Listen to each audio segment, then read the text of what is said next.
Come, let us explore the 14th passage of the Great Garuda in Flight, a Dzogchen classic.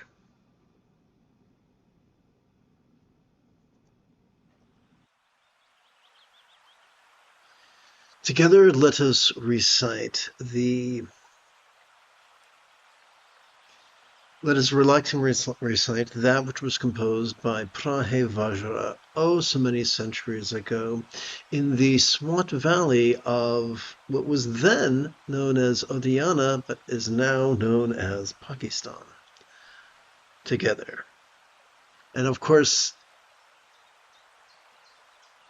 it's only the people who are watching on the Tube app who get to see the text. Sorry, if you know a way I can share it on the clock app, let me know.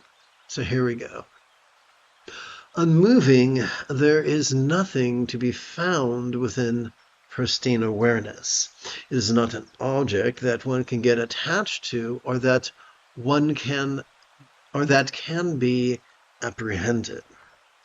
Selfless compassion is not a state that one can enter into or that can emerge. It is ever present without arising and without the illusions of otherness.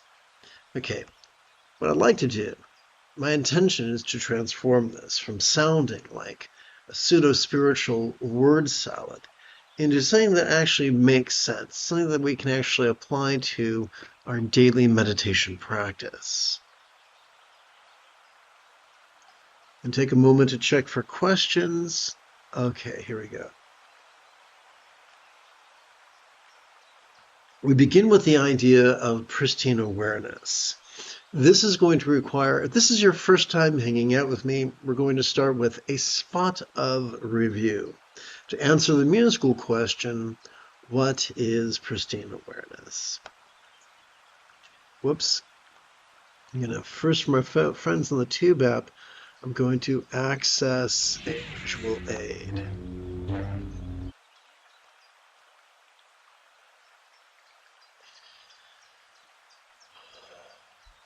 So pristine awareness is two words. We'll start with the second word, awareness. What if mindfulness was just a fancy word for noticing? Every time we inhale, whether we know it or not, the sympathetic aspect of our parasympathetic nervous system, which is ensconced within the middle third of our spinal cord, has evolved to vulnerably, passively, viscerally, randomly, and fleetingly notice mind's antics of perception, emotion, intention, cognition, recollection, and imagination. What do we do with that which we noticed? Well, we meditate. And what if meditation was just a fancy way of saying relaxing in cooperation with our exhalation? You see, every time we exhale, the parasympathetic aspect of that same autonomic nervous system, which is divided between the lower third and the upper third of that same spinal cord, has evolved to support both physical relaxation as well as mental release to such a degree that which we noticed during our previous inhalation literally could fleetingly feel less stressful, less permanent, and less defining, and figuratively could feel as non-graspable as a vast empty void, like the illusion of the infinite azure sky on a bright and beautiful cloudless morn, which, although could be tantalizing to the eye, is non-graspable to the hand. So what we experience during our inhalation is awareness, and what we experience during our exhalation is pristine. So this is a natural function of our autonomic nervous system. And we have a choice. In every breath, we have a choice. Do we actively compete against it? Do we fight against it by over-focusing and over-analyzing it? Or do we passively cooperate by silently and mentally reciting the demonstrative pronoun this each time we feel air enter our nostrils, and by silently and mentally reciting the one-syllable verb ease each time we feel air exit our nostrils. And yes, if you have a stuffy nose, you can do it you can breathe through your mouth. Otherwise, you'll asphyxiate, and what good is that? So let's return to the root text.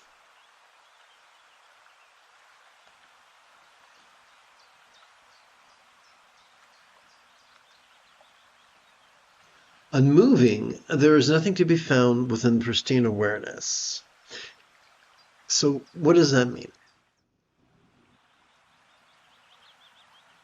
Sturgeon's law reminds us that 90% of everything sucks. That includes phenomena and things and beings, including meditation teachers. 90% of meditation teachers were conditioned to believe that the most empowered state is to be rigid, fearful, superstitious, controlling, elitist, cryptic, competitive, and cruel. And from that position, these guys just can't help but make things harder.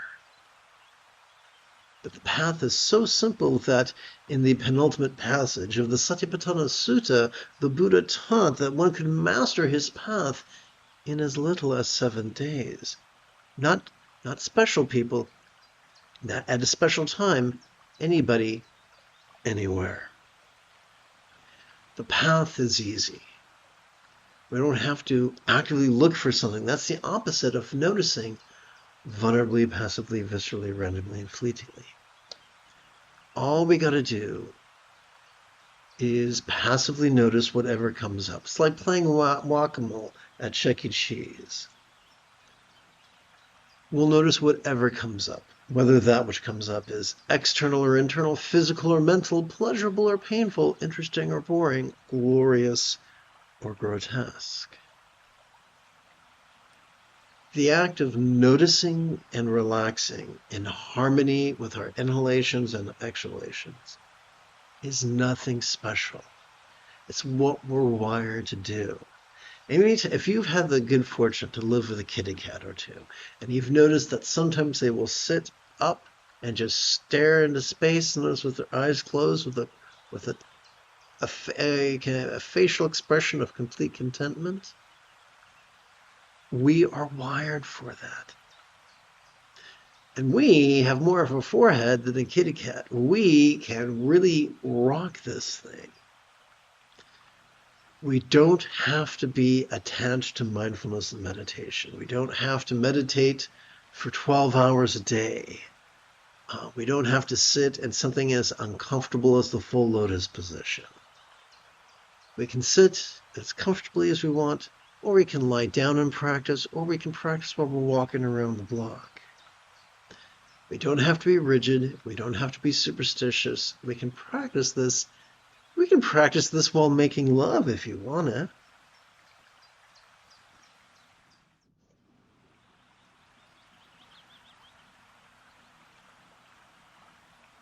Let's continue. The root text continues, selfless compassion is not a state that one can enter into or that can emerge. It is ever present without arising and without the illusions of otherness.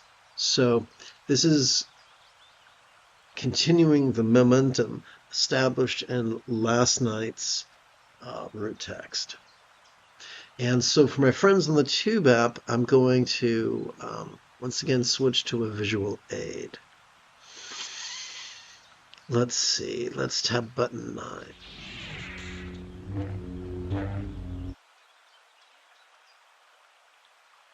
So I mentioned that the majority of teachers implore their students to over-focus and over-analyze. Doing this will exhaust our prefrontal cortex. It will induce us to present with symptoms of depression, and it will trigger our amygdala, which functions as the seat of both anxiety and aggression, which I'm sure you would agree are the opposite of peace and love.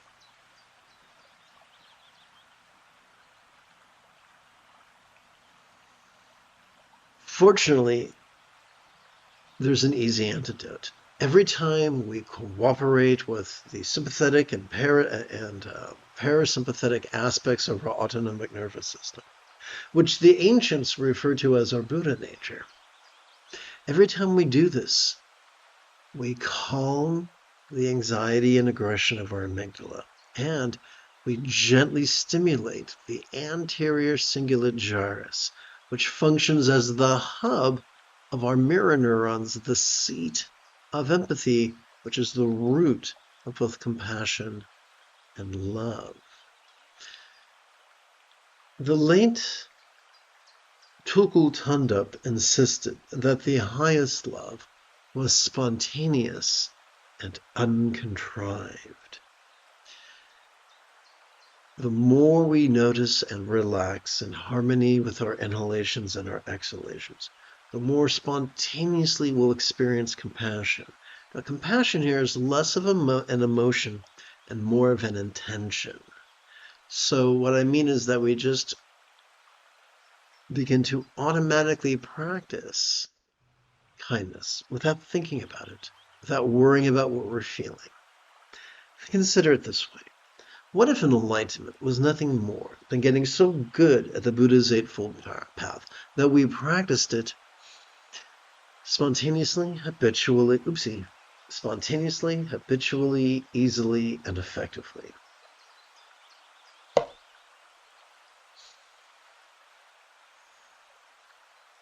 "50% of the Buddha's," well, let me jump back.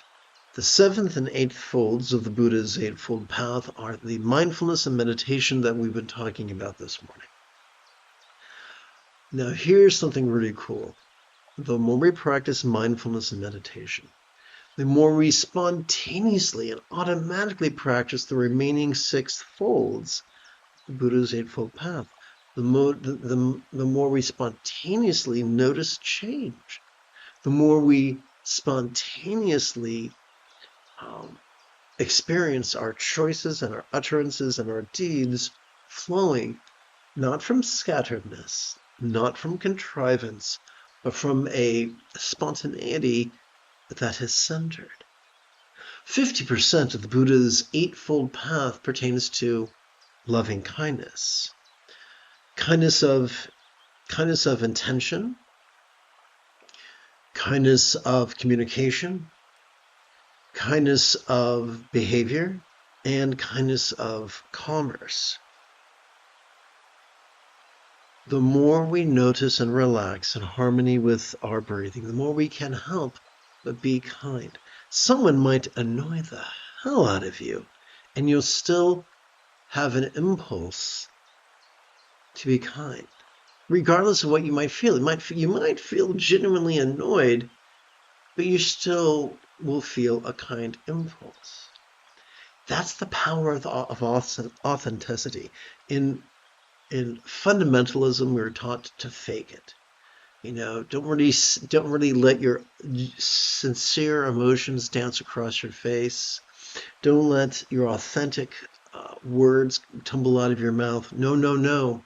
Put on a smile like the MC of a game show, and regurgitate platitudes to the nausea of all who hear you. I did that for many years, thinking it made me spiritual. It didn't. For those of us who were indoctrinated into Christianity, I will remind you of the Gospel of John. Jesus is the way and the truth and the life. Whenever we lie, we forsake Jesus. Whenever we lie to others or ourselves, we are forsaking Jesus. So, my dear Christians, you're allowed to be authentic, even if that makes you a little bit ugly. Occasionally, Oscar the Grouch. You can be Oscar the Grouch without being cruel. You can be authentic without being, quote unquote, sinful. That applies to every philosophical and spiritual tradition. Tests have been done. University tests have been done. Those who cuss are found to be more trustworthy than those who hold their tongue. There is power in authenticity. sometimes embarrassment, but there's power in it. So it is folly to contrive compassion, to ape empathy. Flow with awareness and release, and we cannot help but be kind and considerate. Now, does that mean we'll never be inconsiderate? No, there's a learning curve. We'll always learn better ways to be kind, better ways to be considerate, and that makes life kind of fun. The major emphasis that the 14th passage is trying to communicate is that mindfulness and meditation are one-stop shopping. In the 13th passage, the Bar Mitzvah passage, they talked about how the supernatural protection we desire, the supernatural manifestation we desire, are the effortless byproducts of noticing and releasing in harmony with our breathing. And now we're turning to us, in the 14th verse, we're looking at empathy, compassion, and love. We do not have to force these things. They are the effortless byproduct, the effortless barometer of our practice of mindfulness and meditation. So I think that concludes the opening lesson. I want to verify that for a second. So quick like a bunny. I'm going to tap button 14. Yep, that concludes it. So yes, one last thing. And without the illusions of otherness. So one of the things we learn in psychology is there is something called out-group bias. You know, everyone in my neighborhood is my neighbor, but if you're not in my neighborhood, fuck you.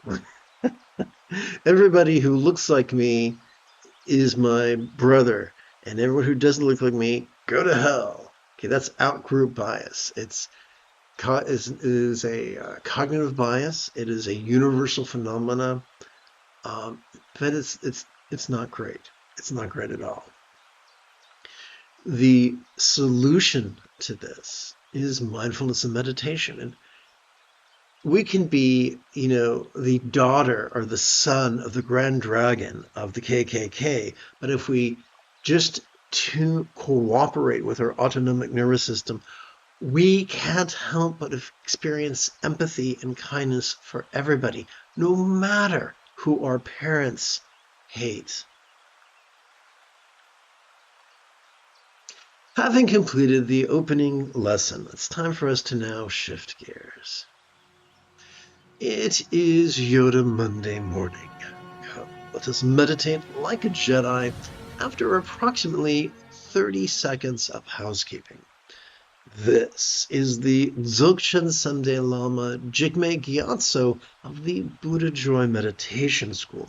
For more than 30 years, I have harnessed my autistic special interests as well as my ADHD hyperfocus to spend about 8 hours a day, almost every day, studying, practicing, mastering, and reverse engineering the teachings and techniques of each school of meditation so that I can become your personal, nerdy, neurodivergent guide to nirvana. Welcome, my friends, to meditate like a Jedi, which is made possible due to the generosity of viewers just like you. For the remainder of this morning's live stream, especially for my friends on the Tube app, we're going to play with the latest iteration of very easy meditation practice text, or sadhana, if you're nasty. So we're going to begin by guiding our intention through the power of words. Remember how we talked about the amygdala makes us anxious and aggressive, and the opposite of that would be peace and love? That's what we're invoking right now. Peace, love, come to this crown. You don't have to visualize. All we had to do was play with those words. And now we're going to meditate. As we feel our inhalation enter our nostril, we're going to silently and mentally recite the demonstrative pronoun this. As we feel our air exit through our nostril, we're going to silently and mentally recite the one-syllable verb ease. Now, the moment you have a specific question about Buddhist philosophy or meditation, do not hesitate to type your question in great detail in the chat window, where I tend to check for questions approximately every 15 to 20 minutes. So let us sit as sustainably as we can and practice.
All right, let's shift gears.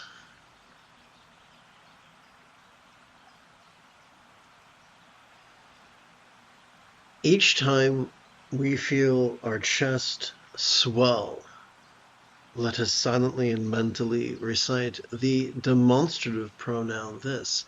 Each time we feel our chest sink, let us silently and mentally recite the one-syllable verb ease.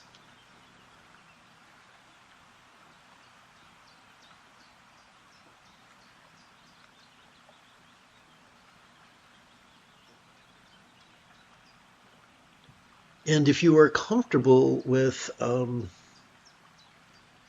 Bengali crease counting, you may wish to rest the great knuckle at the base of your right middle finger upon the tip of your left middle finger in your lap.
Oh yes, I forgot. Let us use 6 words to guide our intention.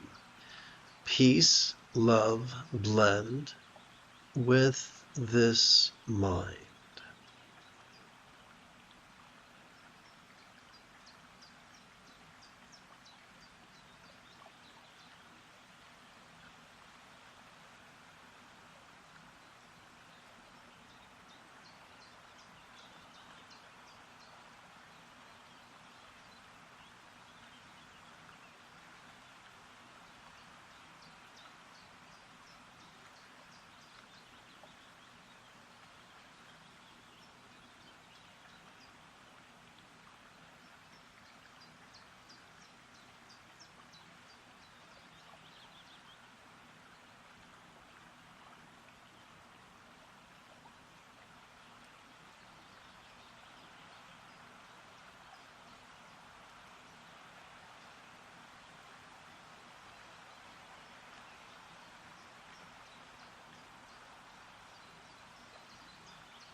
Excuse me.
Pardon me.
You have taken your first step into a much larger world.